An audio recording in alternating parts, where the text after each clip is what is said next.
आइए हम सब अपने रामायण पाठ की तरफ चलते हैं।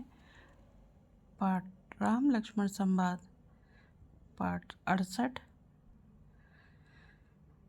राम लक्ष्मण संवाद। लक्ष्मण जी ने देखा कि प्रभु श्री राम जी के हृदय में चिंता है, तो वे समय के अनुसार अपना नीति युक्त विचार कहने लगे। भरत जी आज श्री राम जी का पद पाकर धर्म की मर्यादा को मिटाकर चले हैं। कुटिल खोटे भाई भरत यह जानकर कि राम जी वनवास में अकेले और असहाय हैं, चतुरांगनी सेना लेकर आपसे युद्ध करने आया है। राजपाट पा जाने का पर सारा जगत ही पागल हो जाता है। भरत ने ये ठीक नहीं किया। भरत ने हमारे साथ कम छेड़छाड़ नहीं की है।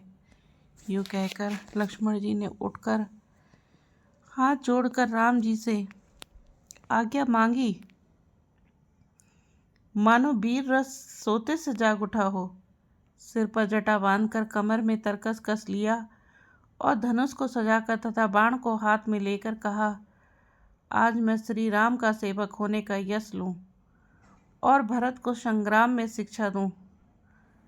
अच्छा हुआ जो सारा समाज आकर एकत्र हो गया। आज मैं उनसे हर बात का बदला लूंगा और यदि शंकर जी भी आकर उनकी सहायता करें तो भी मुझे राम जी की सौगंध, मैं उन्हें युद्ध में अवश्य मार डालूंगा, छोड़ूंगा नहीं। लक्ष्मण जी को अत्यंत क्रोध से तमतमाया हुआ देखकर और उनकी प्रामाणिक सौगंध सुनकर सब लोग भयभीत हो जाते हैं और आकाशवाणी होती है, हे तात, तुम्हारे प्रताप और प्रभाव को कौन कह सकता है और कौन जान सकता है, परंतु कोई भी काम हो उसे अनुचित उचित खूब समझ कर बूझ कर किया जाए तो सब कोई अच्छा कहते हैं।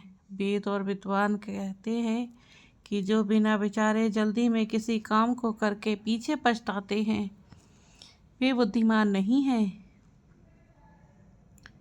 देववाणी सुनकर लक्ष्मण जी सकुचा गए। अब लक्ष्मण जी बोले, हे भाई, राज का मत सबसे कठिन मत है। जिन्होंने साधुओं की सेवा का सेवन नहीं किया वे ही राजा राजमद रूपी मदिरा का आचमन करते ही मतवाले हो जाते हैं।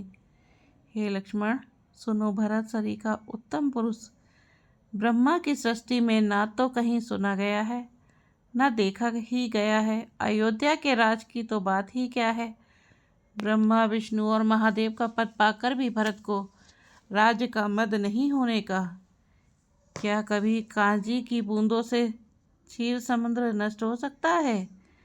मैंने अपने भरत जो अच्छे से जानता हूँ, मच्छर की फूंक से चाहे सुमेरु उड़ जाए, परंतु हे भाई, भरत को राजमत कभी नहीं हो सकता।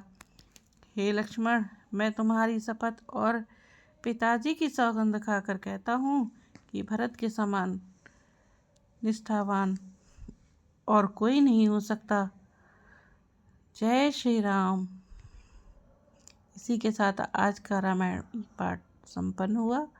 बोलो सियावर रामचंद्र की जय।